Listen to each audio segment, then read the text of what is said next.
méditation sur l'acte de juger est un peu le condensé des réflexions que nous a inspiré l'analogie entre l'audience pénale ici-bas et l'audience de l'au-delà. Comme vous le savez, la croyance au jugement dernier est une des caractéristiques principales des religions révélées en général et de l'islam en particulier. Et dans le Coran, beaucoup de versets sont précisément relatifs au déroulement de cette audience qui se tiendra au jour du jugement dernier. Alors, dans cet ouvrage, nous avons voulu montrer à quel point l'audience pénale, plus précisément l'audience criminelle, renvoie par certaines de ces séquences à l'audience qui se tiendra au jour du jugement dernier. Je précise que l'objet de l'exercice n'est pas de faire une comparaison, parce que ce sont deux choses incomparables à tout point de vue. Il s'agit simplement de montrer que à travers certaines séquences de ce procès qui se déroulent quotidiennement sous nos yeux, on peut déjà se projeter sur cette audience ultime qui se tiendra au jour du jugement dernier. Et donc pour nous, il ne s'agit pas d'un exposé exhaustif et détaillé sur le déroulement de l'audience, il s'agit simplement de faire part de nos impressions et de nos méditations, d'où l'intitulé du livre, Méditation, de nos impressions et de nos méditations par rapport justement à l'analogie entre l'audience ici-bas et l'audience de l'au-delà. Le Sénégalais lambda a l'habitude de penser que, en tant que magistrat, vous faites des jugements froidement comme ça, sans arrière-pensée, sans aucun recul. Aujourd'hui, si vous venez à écrire un document de la sorte, quel est le message que vous voulez véhiculer par ça? Écoutez, je pense que les juges sont comme les autres, je pense, et comme dirait un auteur, rien de ce qui est humain ne nous est étranger. Juger, ça demande du savoir-faire, mais juger, ça demande aussi beaucoup de vertu. Et s'il y a des enseignements à tirer de cette réflexion, je pense qu'il y en a deux qui me semblent importants.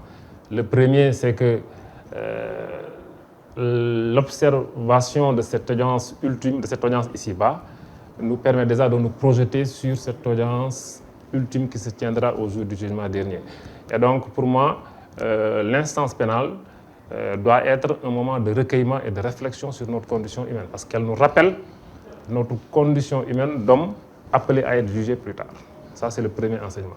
Le second enseignement pour nous, les juges en particulier, c'est que la méditation sur l'ultime audience nous permet de nous rendre davantage compte de la nature imparfaite de notre jugement, rendu par les humains.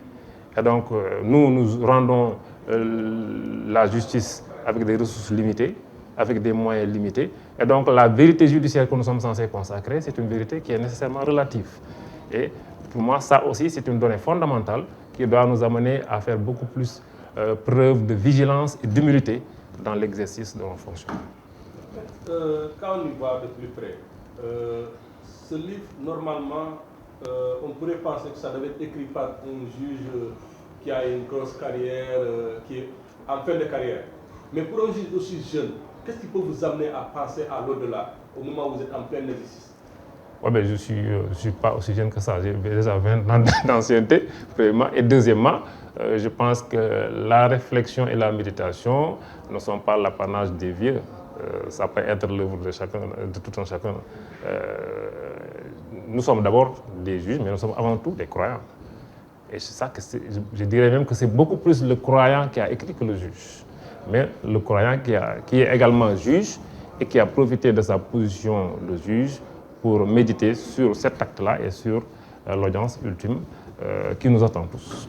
Non, mais souvent, les juges, c'est en fin de carrière qu'ils écrivent certaines choses pour relater beaucoup de choses qu'ils ont traversées au cours de leur exercice. Mais vous êtes relativement jeune. En général, les juges, ils exercent pendant très longtemps, mais c'est en fin de carrière que les documents paraissent écrits. Mais quand un jeune comme ça pense à l'au-delà, quel est le message qu'il cherche à véhiculer dans ça? C'est ça que je veux comprendre. Oui, il ne s'agit pas d'un message que je cherche à véhiculer. Il s'agit de réflexions personnelles que j'ai eues, que je cherche à partager, simplement. Moi, je ne cherche pas à véhiculer un message quelconque. Je ne suis pas un messager ou un missionnaire. Je suis simplement un juge professionnel qui se pose beaucoup de questions sur ce qu'il est en train de faire, qui a eu à faire des méditations et des réflexions et qui, à un certain moment, a senti le besoin de partager ses réflexions avec ses concitoyens. Mais donc, quelle est la relation entre le juge et la religion?